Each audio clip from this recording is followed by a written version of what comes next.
Salut les artistes, j'espère que vous allez bien, je suis ravie de vous retrouver pour ce nouveau tuto. Aujourd'hui, on va parler de la méthode de perspective pour dessiner des objets en perspective. Alors déjà, la perspective, c'est quoi? C'est la manière de représenter un objet dans l'espace. Donc on voit sur cette image des formes en perspective, donc c'est ce qu'on va voir aujourd'hui. Dans un premier temps, je vais vous expliquer comment faire une perspective à main levée, et ensuite je vais vous montrer comment avec Procreate, vous pouvez créer toutes sortes de formes en perspective. Allez, on commence tout de suite. Ok, alors, la méthode de perspective. Donc on va voir aujourd'hui la perspective à un point de fuite. Dans la perspective, vous avez plusieurs possibilités. Vous avez un point de fuite, deux points de fuite, trois points de fuite. Et forcément, plus vous rajoutez de points de fuite, plus ça va être complexe. Première étape, on va prendre le stylo technique et on va prendre du noir. Vous allez, au milieu de votre feuille, tracer un trait droit. Et ce trait droit représente la ligne d'horizon. La ligne d'horizon, c'est en fait la hauteur des yeux. C'est ce que vous allez voir quand vous êtes face à l'horizon. La perspective, c'est en fait une déformation des objets. Ici, une déformation, c'est un effet d'optique. Ce n'est pas du tout quelque chose qui existe dans la vie réelle, c'est uniquement notre œil qui voit la déformation des objets par la distance. Donc la perspective permet de donner cette impression d'éloignement ou d'objets plus ou moins rapprochés dans l'espace. Donc, une fois que vous avez tracé votre ligne d'horizon, vous allez mettre un point. Alors ce point, il va se trouver tout le long de cette ligne. Il peut être soit au milieu, soit un peu décalé comme ça. C'est vous qui choisissez. Dans le cas présent, on va utiliser un point central, parce que ça va être plus simple. Et ensuite, on va représenter un objet. Donc dans notre cas, on va faire un cube, parce que c'est le plus simple. Donc j'utilise l'outil sélection rectangle. Et je vais tracer un carré ici. Donc là, tout ce que vous voyez, c'est un cube. Enfin, non, vous voyez un carré, c'est une forme plate qu'on voit ici sur votre feuille. Donc pour le moment, il n'y a aucun relief. Ce qui est incroyable avec la perspective, c'est que ça peut paraître très compliqué et en même temps, c'est très simple. Une fois que vous avez compris, en fait, vous adaptez pour faire toutes les formes que vous voulez. Tout ce qui vous reste à faire, ça va être de relier ce point avec chaque angle de votre carré. Donc on part de cette ligne. Et on va tracer un trait bien droit qu'on va venir jointer ici, donc avec l'angle de notre cube. Et on va faire pareil ici. Ici également. Et voilà. Et là, on a déjà une perspective qui se dégage. Et ensuite, il va suffire de tracer les angles de votre cube. Et voilà, là vous avez un objet en perspective.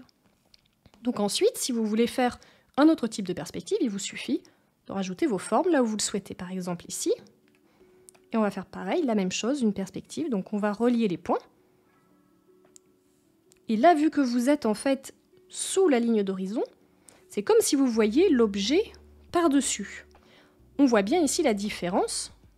On a une sensation ici d'être au-dessus du cube, alors que là, on a l'impression d'être en dessous. Donc en fait, c'est avec ça que vous allez pouvoir jouer pour créer vos impressions d'éloignement, de positionnement par rapport à votre scène.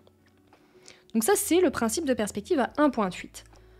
Comme je vous ai dit avant, on a après d'autres types de perspectives qui deviennent de plus en plus complexes, et c'est notamment comme ça que vous allez réaliser des vues de ville, des vues aériennes, etc. Maintenant qu'on a vu ça, c'est le principe de base de la perspective. Je vais vous montrer maintenant comment faire sur Procreate. Donc il y a un outil qui est très simple et très rapide pour faire des perspectives vraiment de manière très, très intuitive. Donc je rajoute un calque et là donc on va venir utiliser le guide de dessin. Donc on va cocher le guide de dessin, on va faire modifier le guide de dessin et là vous allez ici dans perspective. Et ensuite, vous avez ici, c'est marqué « Toucher l'écran pour créer un point de fuite ». Donc, on va utiliser une couleur sombre. Et voilà. Je clique une fois, et là, en fait, ça représente le point qu'on a fait ensemble tout à l'heure. Et cette ligne, c'est la ligne d'horizon. Donc, imaginez-vous, en fait, face à la mer. Et cette ligne-là, c'est la ligne de la mer. Et ça va vous permettre de mieux comprendre comment vous orienter. Par exemple, si vous voulez faire une vue d'une ville où vous êtes à taille humaine, à hauteur d'homme en fait, vous allez mettre la ligne d'horizon à peu près au milieu. Si vous voulez donner une impression, au contraire, où vous êtes beaucoup plus haut, vous allez baisser votre ligne d'horizon. Et si vous voulez donner l'impression que vous êtes en dessous, vous allez monter la ligne d'horizon. Donc voilà. Alors pour notre exemple, on va la mettre au milieu, donc je la mets à peu près ici. Voilà, une fois que vous avez activé le guide, vous allez également activer ici l'assistant de dessin.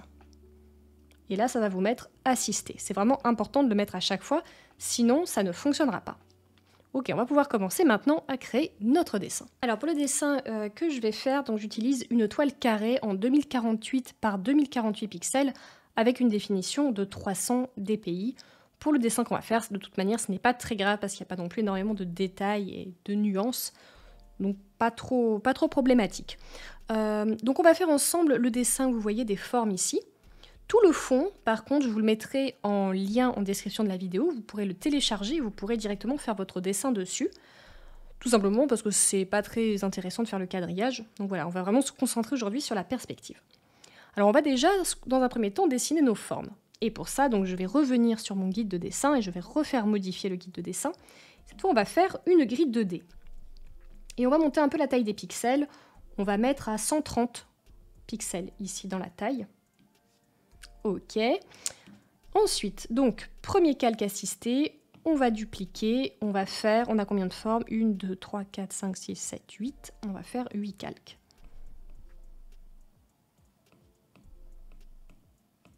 Donc je les mets sur des calques différents parce qu'en fait après je vais aller venir jouer un peu avec la taille, donc ça va être plus simple. Et là en fait tout simplement on va faire la forme de nos Tetris. Donc pour ceux qui connaissent, petit clin d'œil. Et donc on va faire le premier qui est ici, donc deux carrés comme ça. Donc là c'est assez simple, il vous suffit de bien suivre les carrés et de faire votre forme.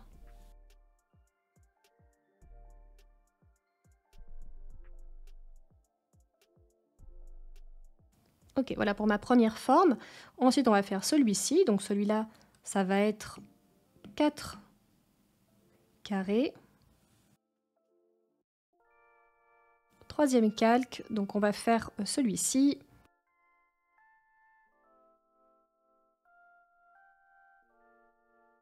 Parfait. Et la dernière forme, c'est celle-là.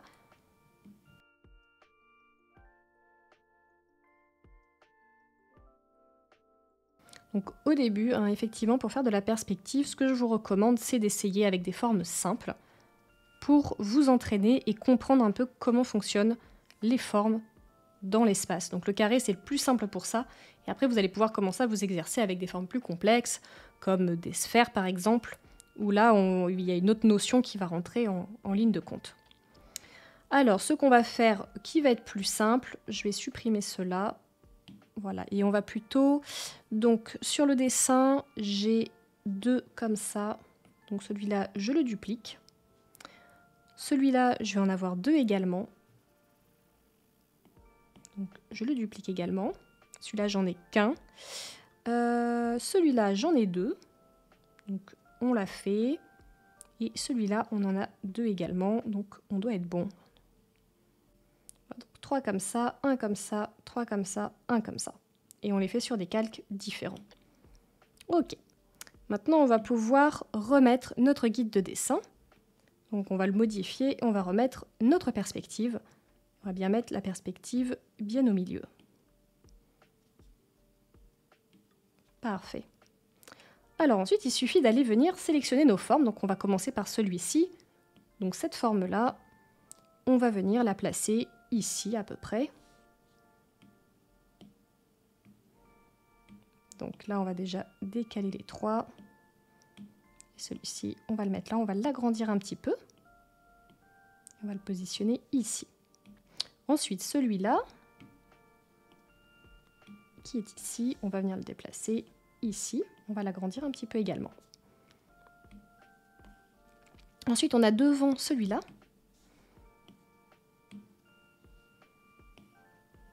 On va le laisser là. Donc celui-là, on l'agrandit, on le met à peu près ici. Donc là, sur le dessin, il touche presque le bord. C'est fait exprès, c'est pour donner plusieurs angles de vue. Ensuite, celui-là. Donc celui-là, on le déplace, on va le mettre horizontal, on va le rendre plus petit. Donc on le rétrécit comme ça, et lui il va être ici, par là. Celui-ci, il va ici. Je l'agrandis aussi un peu. Donc après, bien sûr, ça c'est le schéma que j'ai fait. Après, vous pouvez très bien les mettre dans d'autres positions, hein, bien sûr. Alors, ensuite, celui-là. Donc on en a un qui se trouve en haut.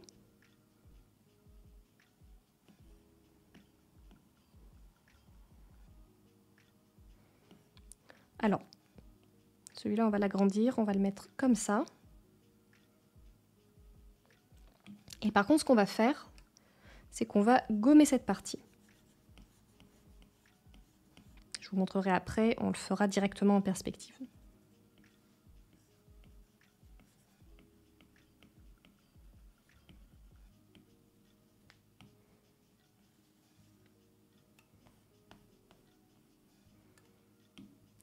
Et il va nous manquer un petit comme ça, donc un comme ça qu'on va venir mettre dans ce sens et qu'on va mettre ici.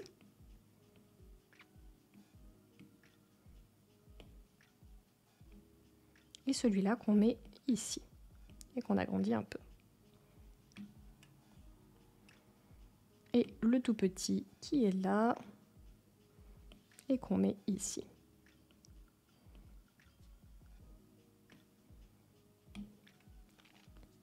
Voilà, vous avez à peu près les formes telles que je les ai faites ici. Et maintenant, on va pouvoir s'amuser un peu avec la perspective. Donc, pour ça, ce que je vais faire, c'est que je vais tout regrouper. Donc, je mets toutes mes formes à plat ensemble. Je vais faire un calque au-dessus. Je garde toujours le même stylo, toujours du noir. Et on va venir activer l'assistant de dessin. Et c'est là qu'on s'amuse. C'est là qu'on va commencer à créer notre perspective. Donc, ça va être très simple. L'assistant de dessin, en fait, va directement orienter votre trait. Donc, vous n'aurez pas le choix que de faire des traits en perspective. Et ça, pour s'entraîner, c'est vraiment hyper agréable. Et ça va vraiment vous faire gagner un temps considérable. Et en plus de ça, ça vous permet de vous exercer facilement.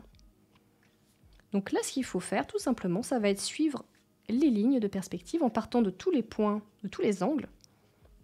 Et ensuite de créer notre forme. Donc par exemple, pour celui-là, donc ici, on a cette partie-là, et comme c'est un cube, alors c'est là qu'il y a aussi la déformation de l'espace qui entre en compte, on va à peu près le couper ici, voilà, et là on va avoir une forme qui s'apparente quand même visuellement à un cube. Ça c'est à vous après d'un petit peu de le doser pour voir est-ce que si vous le faites plus long, bah, ça va ressembler un peu plus à un rectangle qu'à un carré. Une fois qu'on est là, ici on va fermer notre forme là. Et ici, il suffit de suivre, tout simplement, la forme naturelle de votre cube. Et ici, on vient le fermer. Et ça y est, là, vous avez déjà une forme en perspective. Ensuite, il suffira tout simplement de venir gommer tous les petits traits, ça on le fera à la fin. Donc on va faire pareil avec le reste. On va faire celui-ci. Je vous avais dit, celui-là, donc il est un peu particulier, donc il a ces 3 cubes, et on veut montrer qu'il y a un autre cube qui se trouve ici, et qui est, lui, en perspective. Donc, on va venir ici. Ici, on suit bien nos traits. Celui-là, il va descendre plus loin, du coup.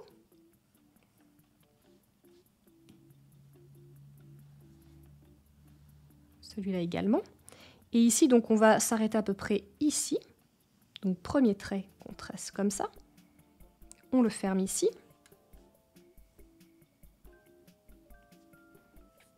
Et ici, on va tracer notre cube. Et voilà. Et là, en fait, après, vous n'avez plus qu'à gommer ces traits-là. Et vous avez votre forme. Donc, vous voyez, une fois qu'on comprend le principe de la perspective, c'est vraiment très simple et c'est très ludique. Alors, c'est pas du tout évident à comprendre au début. Et c'est vraiment pas quelque chose qui était intuitif pour moi. Mais maintenant que j'en fais de plus en plus, eh ben, je prends beaucoup de plaisir à le faire et ça m'amuse énormément. Donc il faut vraiment pratiquer et vous allez voir que ça va vite venir et qu'après vous ne voudrez plus faire que des objets en perspective. Donc l'avantage de s'exercer avec des formes comme ça, c'est que globalement tout ce qui est dans la nature peut se dessiner avec des formes géométriques. Et principalement, quand on va dessiner des perspectives, par exemple au début, on va commencer à représenter des villes, des rues, etc. Donc là déjà, il y a un petit peu plus de complexité parce que vous allez avoir des éléments que vous n'avez pas. Là, ça va être des formes simples. Dès que vous allez vouloir faire des formes un peu plus complexes, ça va forcément se complexifier. Mais c'est très intéressant, et si vous arrivez à faire des cubes en perspective, vous pouvez dessiner n'importe quoi, vraiment.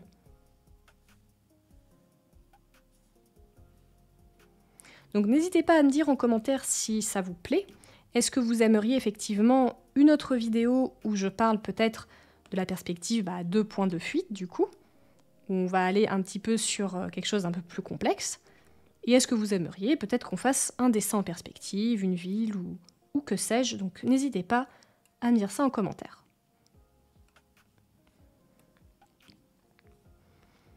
Ok, donc là on a fait toutes les formes qui étaient au-dessus. Donc on a le sentiment d'être en dessous. On voit le dessous en fait de la forme. Et là, ces formes-là, on va être au-dessus. Donc on va voir le dessus de la forme. Mais c'est exactement le même principe.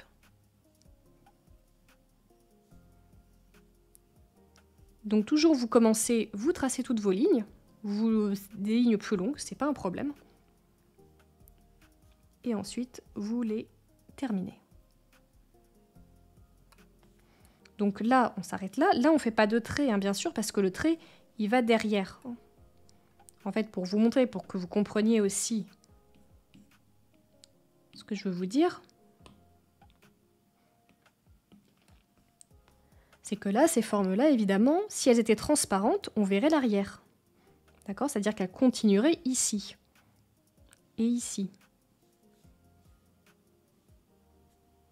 Mais vu qu'on est sur des formes qui sont opaques, voilà, là vous verriez l'intérieur, effectivement, si le cube était transparent. Donc pour vous montrer que la perspective, elle ne s'arrête pas juste à une face, elle est vraiment de tous les points, en fait, de votre forme. Mais forcément, on va signifier que la perspective qu'on voit. Ça ne sert à rien de tracer une perspective si c'est pour qu'elle soit cachée.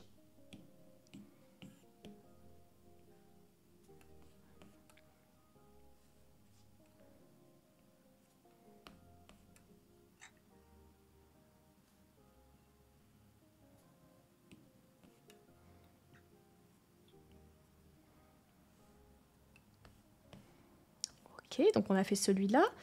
On fait celui-là. Donc celui-là, il va être très aplati. Donc on va quasiment pas voir le dessus. Donc on va être comme ça. Là, on monte. Celui-là, c'est vraiment une forme simple. On jointe bien ici.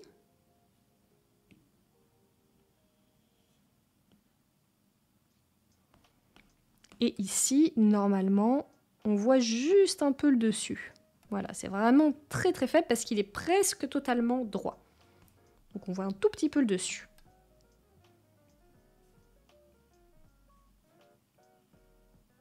C'est vraiment hyper agréable l'assistant Procreate pour ça. Parce que franchement, vous gagnez énormément de temps, concrètement.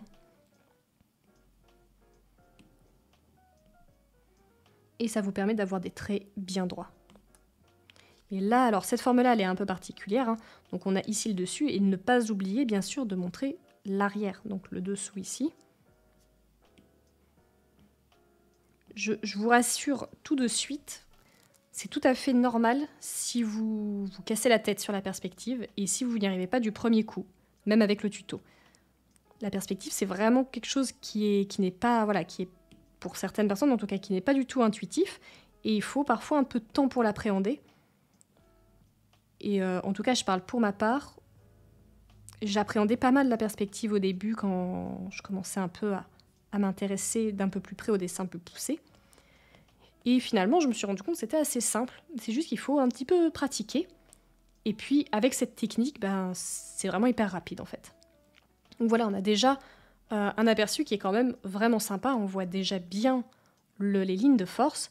Et vous pouvez effectivement, sur un calque au-dessus, si ça peut vous aider, c'est d'utiliser ces lignes-là. Donc vous allez en fait faire continuer vos lignes avec une autre couleur et vous reliez tous vos points. Et en fait, le fait de relier tous vos points, vous allez mieux comprendre.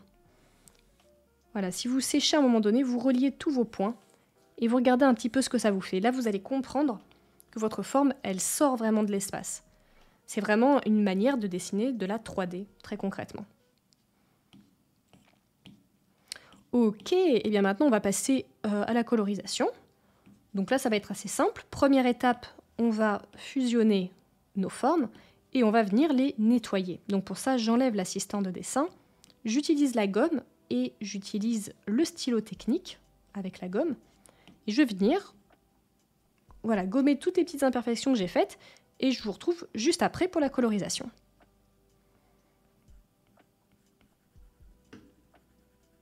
Bon, j'ai terminé de nettoyer ma forme. Maintenant, ce que je vais faire, c'est que je vais mettre un calque en dessous. Et celui-ci, je vais faire référence. Ça va me permettre de bien bloquer mes couleurs en dessous. Donc, on va commencer par ce rouge. Donc, comme d'habitude, je vais vous donner le code couleur. Donc, celui-là, il est assez simple.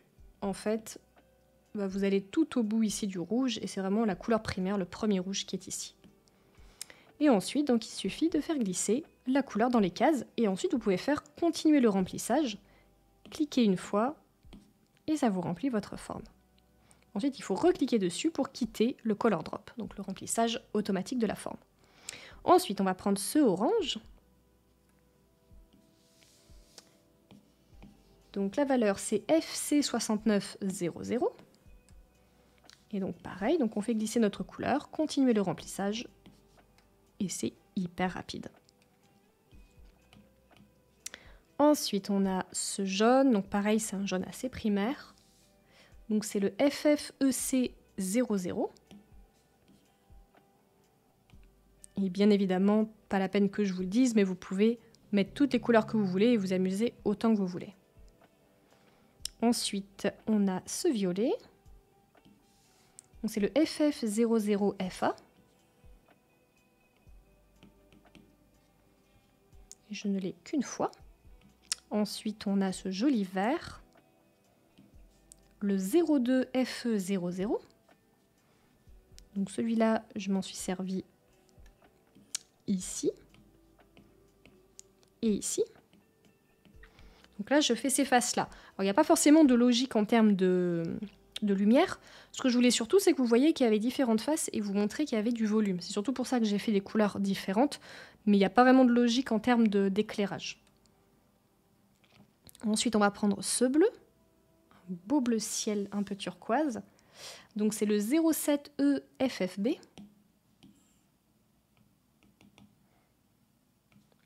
Et pour finir, ce bleu, le 0087FF.